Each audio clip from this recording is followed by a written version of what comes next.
it's a great honor to introduce Arnold Robbins and Larry. Okay, my name is Larry, and Arnold, I listened to the first part of your interview, and that was very fascinating and very human. Thank you. It was really enjoyable. So I'm going to ask you a couple of questions, or maybe talk about maybe about the technology aspect of your life. When you were at the Yeshiva University, what computers did you use? Mainframes? So Or minis?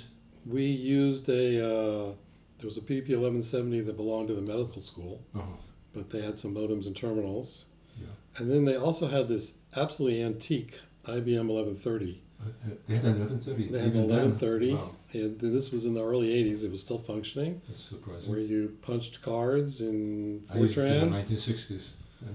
They were paying a huge amount of money to keep this thing under maintenance. I don't know why they bothered, but it had a disk and punch card reader and a line printer, and so I actually got to punch cards for it.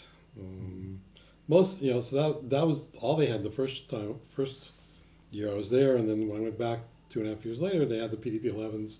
That's where I was exposed to Unix because it was running PDP Unix. was running Unix? It was running Unix. What year was that about? 1980. 1980. It was running interactive systems, Unix, which was a version of V6 actually. And that's where I was exposed to Unix. Was Yeshiva University also somehow linked to ARPANET No. at the time? No, not yet. No, not at all. Okay. At that time, ARPANET was very exclusive. It was military and just a few of the really top-notch universities like Stanford and CMU and MIT, Utah, but not Yeshiva University. Okay. Now, when you moved out south, and you said that you worked with the NSF version of ARPANET, or the extension of it, were you exposed to the protocols? Did you do anything with them at the time? So it was all TCP/IP. I had studied that networking in graduate school. I took a networking class in grad school, so I knew what TCP/IP was. I didn't actually do a whole lot of network programming. I was using basic utilities, FTP, Telnet, RLogin, and stuff like that. And then later, part of what I had to do was configure DNS, where the domain name system was coming into play. So I was responsible for emory.edu and writing all the zone files and stuff like that. But I didn't really have to do any low-level network programming. And the actual protocol stack is down in the kernel. Didn't need to mess with So that. what was the ARPANET Plus, or the NSF network, whatever it was called, used for emails, basically? Emails and FTPs. Gopher was sort of starting, but it was mainly email, FTP, and Usenet.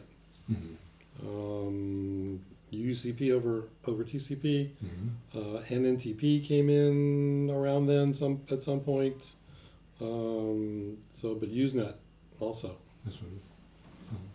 So it's basically communications. Communications. Email and bulletin boards, basically. Yeah, the web didn't really start until like the 90s. Right. So in the 80s, it was more basic things. I see. Now, when did you and when did you and Oak meet? How did that shidduch work out? That's an interesting story. So I was a system administrator at Emory University, and I also had a home computer. And I'd always had an interest in compilers and interpreters and in the technology of programming languages. And the original version of awk had a very small paper that sort of documented it. It was not very clear. And then in late '87, the authors published a book on awk, which, like anything written by Brian Kernighan, is super dense, right? Just the amount of information per page is very, very high. So it's a thin book that's really packed. So I bought the book and I read it. I said, that's a cool language. It described what was then the new version of awk, which had more features and which was kind of hard to get. And at that time, the GNU project was spinning up and they were making free versions of things available. So I said, well, let's go see if they've got a version of awk that I can play with. And it turned out that they did. So GNU awk existed. It was a clone of the old awk, not the new one. But what year was this? Late 87, early 88. Okay. And they'd already had a volunteer that had agreed to convert it into the new awk and make it a clone of the new version.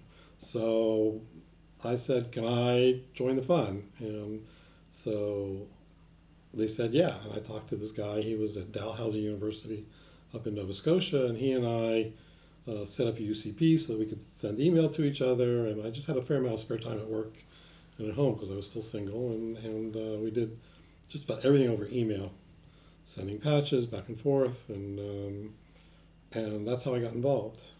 And so there was a lot of work to do on the code because it was slow and buggy and poorly documented. I started working on the manual a year or two after that. So he and I worked on it together for a number of years. We finally met in person at a Usenix conference at some point in there. I don't remember. Maybe 89 or 90. I don't remember if I was married yet or not. And also at that time, we were trying to figure out how to make this work, and I started emailing Brian Kernighan. I'd emailed him once or twice anyway. And the people at Bell Labs Research were really very nice. If you sent them an email and you didn't act like an idiot, they would respond to you, even though who was I? I was some guy running a computer, right? Nobody.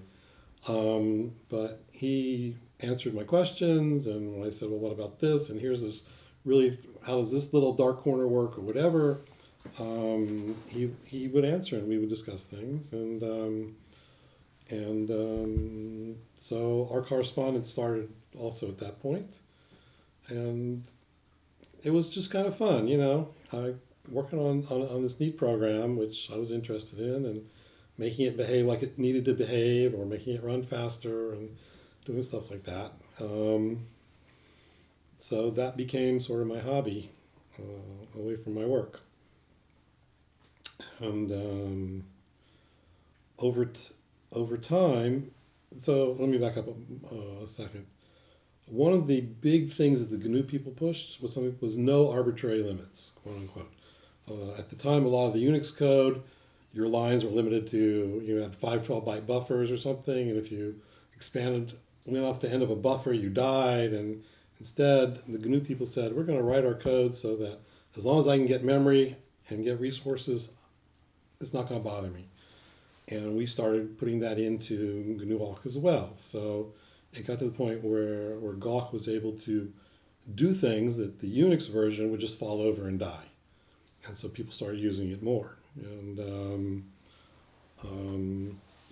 in the early 90s, when people started doing Linux distributions, where you had a whole installable system of free software, and then GNU awk was the only awk. So that's really when a lot of people started finding bugs. When people would run Unix awk and GNU awk together side by side on a Unix system, so okay, you'd hear some problems, whatever. When this was the only version of that program, then that's when it really got shaken out, and a lot of the bugs were found, and a lot of the issues were reported, and so on. And that's when it became, started to become really stable. And so that's how I got started, and one of the things it led to was a friendship with Brian Kernighan, who's a very well-known computer scientist, and we've been correspondents and friends now for pushing 30 years, and he's a very, very bright and very interesting person, and just very nice somebody to know. So today you are the person who maintains awk? Yeah. I maintain it. The original person I started working with, he was sort of the main guy doing code, although I did a fair amount of code, and I was sort of the main guy doing documentation. And so he had to pull out around 1994, at which point I took over the whole shebang. So I've been the whole shebang for a long time. Mm-hmm. but it didn't quite start out that way.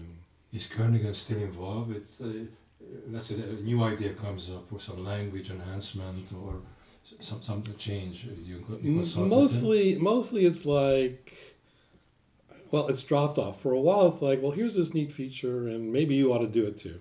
And so he pulled in 2 or 3 things, maybe 3 or 4 things that originated with me.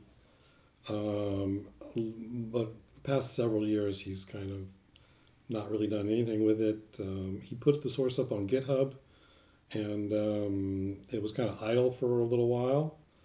And last fall or late last summer, there were some bugs that had been in his awk for like 20 years, and I just said, the hell with this. I dove in, and I fixed his code and got him to pull it in. And since that point, actually, over the past several months, now that there's been some activity on it, that started a ball rolling, and now other people have submitted bug reports on his awk, and many of which he's pulled in, because his awk is used by the BSDs. You've got the net BSDs and the free BSDs, and they use his awk because they don't like the GNU license. So his awk is now seeing some activity as well, which is kind of neat. How much activity is on the GNU version of Oak?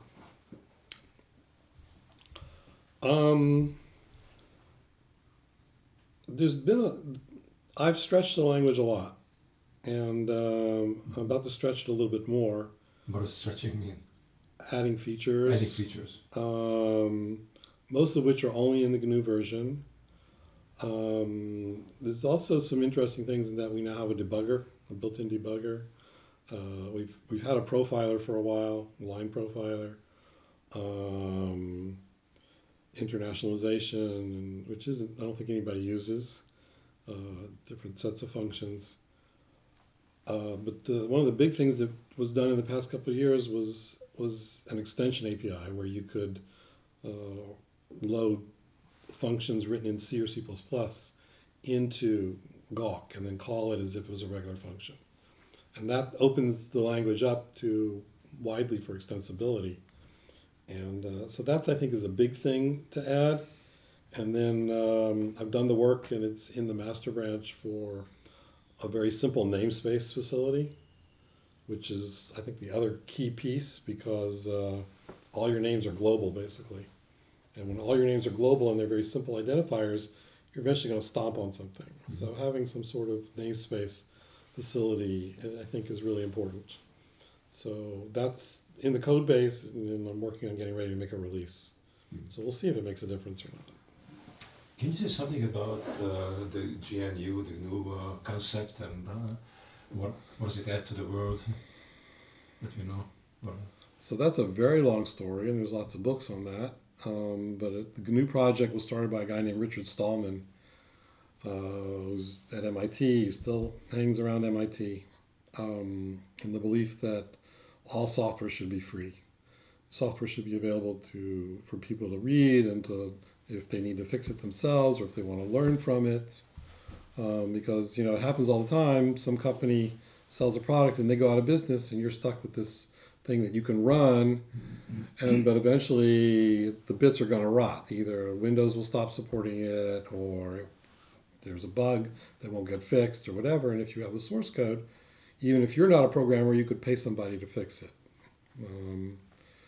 So he started the GNU project in like 1983, and he decided to clone Unix because it was a reasonable environment and well known.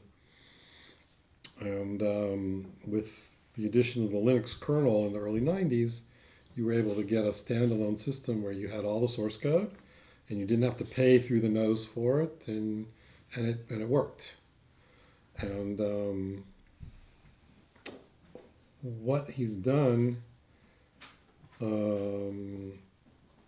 it has changed the expectations of a lot of people in the software market. A lot of people can get things that are high quality for free. They're no longer willing to pay money for things unless they really, really need it. Like compilers are now a specialty field. If you want Intel's compiler because you need it, you'll pay for it. But if otherwise, you tend to use GCC or Clang.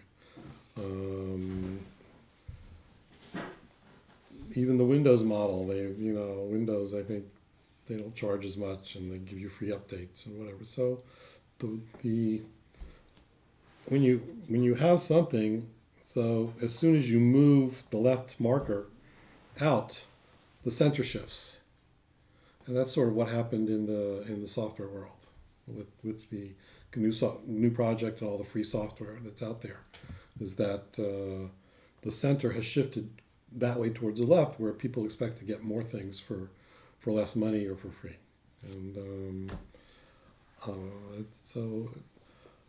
it's really had a big impact in that most people running Unix systems are running Linux systems on PCs, and generally not paying a whole lot of money for it. And all your internet infrastructure is probably running Linux and Apache, which is a free web server, and all this. So you've got all this high quality free software that's running the internet.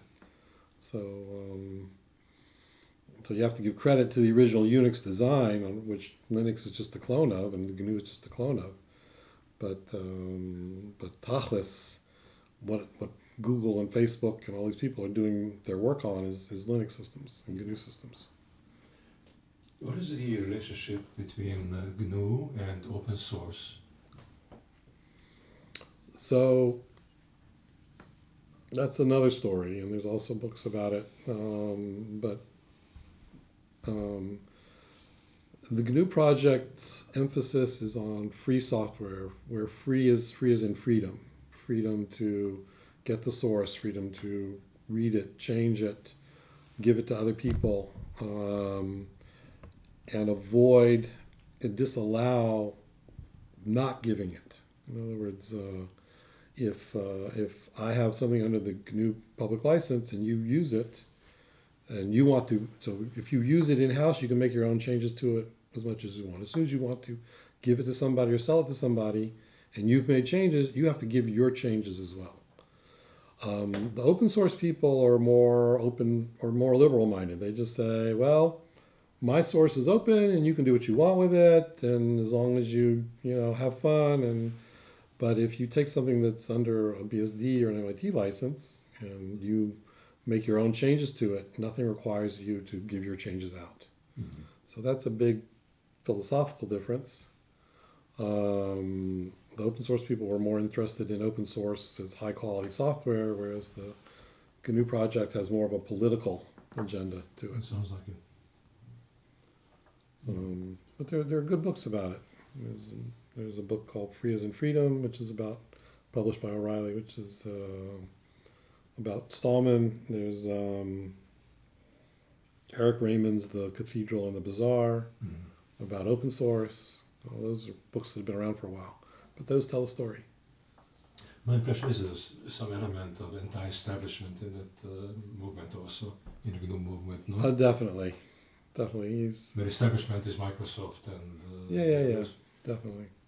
One last question. When you were either at YU, probably the answer is no, or down south, were you exposed to something that goes Dynabook from Xerox PARC?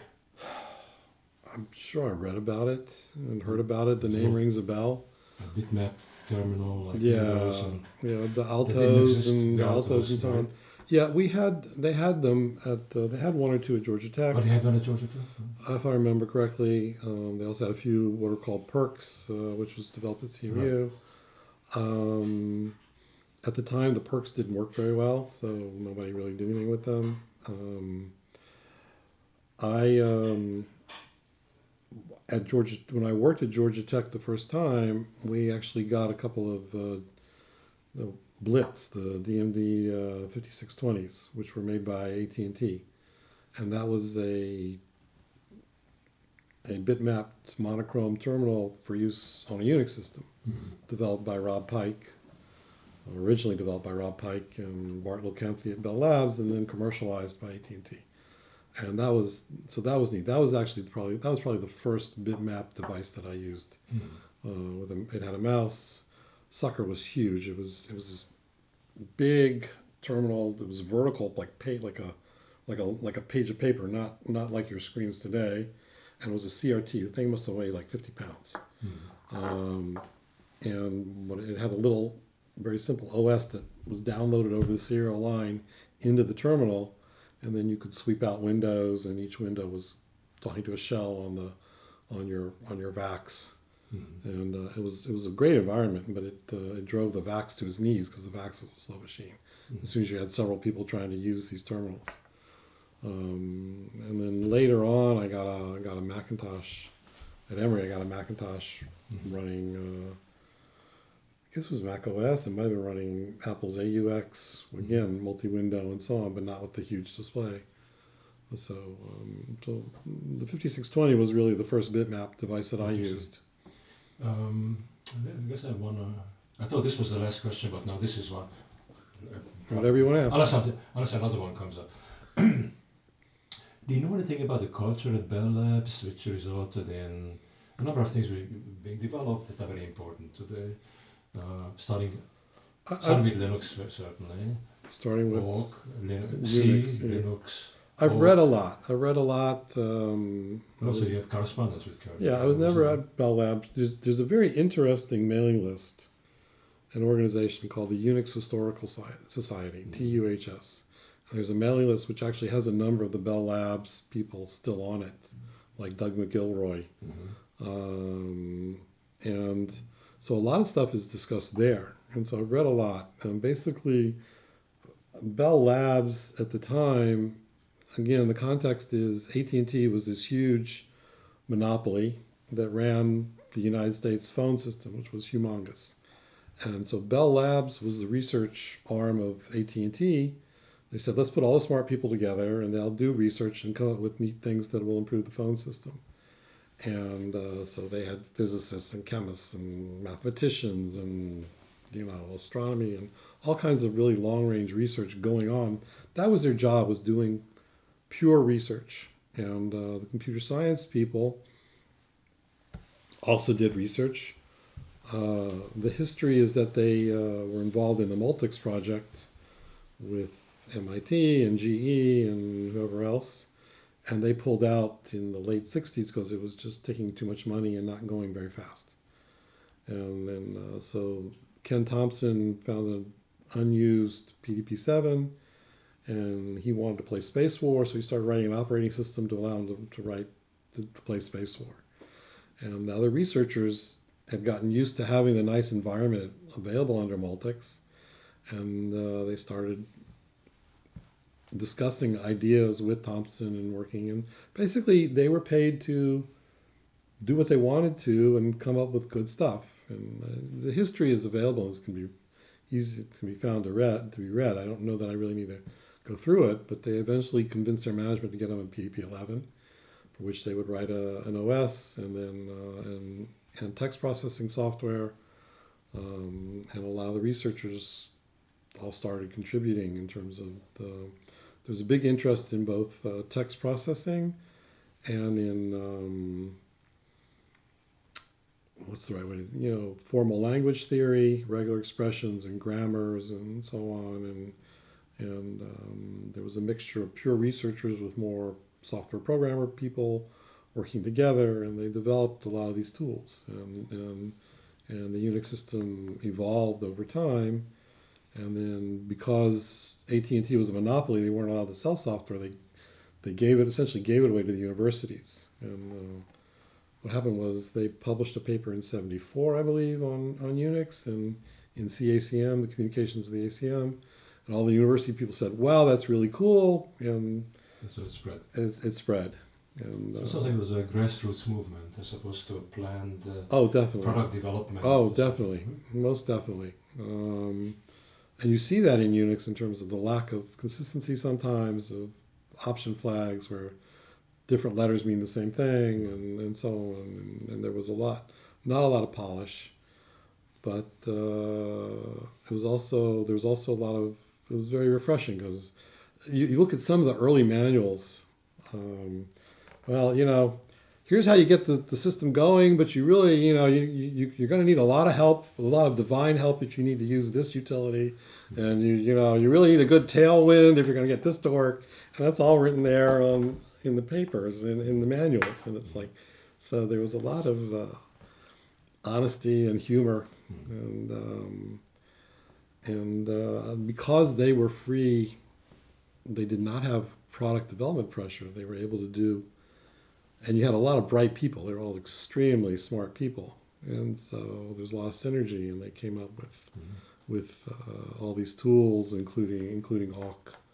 This reminds me of Xerox PARC, which had a very similar atmosphere. Where a lot of smart people were put together. Right. And I heard that somebody smart enough to give them the mission of dealing with information architecture, which doesn't mean anything, but it could mean anything. So they had total freedom, and these people could do whatever they wanted. They had good aesthetics and good ideas, and great things came out of it. So there must be something to be learned from that. Right. I don't know that kind of environment exists anymore, and I think it's a bit of a shame. I know the Xerox PARC peaked at a certain time, and then the peak dropped. Right. So I think Bell Labs also peaked. The Bell Labs breakup in '84 probably started the process, and by the mid '90s, it was already in something of a decline. And certainly by 2000, I think it hit that. That's interesting. There is this phenomenon of very intense, very successful peak cultures that decline. I experienced it where I was born. I was born in Hungary. And Hungary was apparently, it's amazing, in the third place in the Olympics 3 times in the last century, and a number of times in the 4th place. Very small country, not much bigger than Israel in population. And then they dropped down.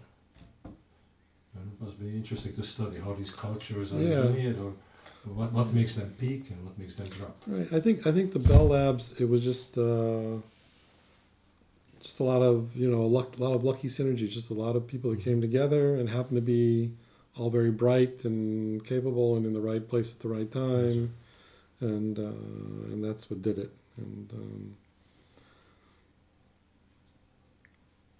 okay, thanks a lot. My pleasure. Our pleasure. And thank you for coming out to see me. Thank you for having us. Aaron, it's been a great honor and a privilege to meet you. Thank you. Thank you very much.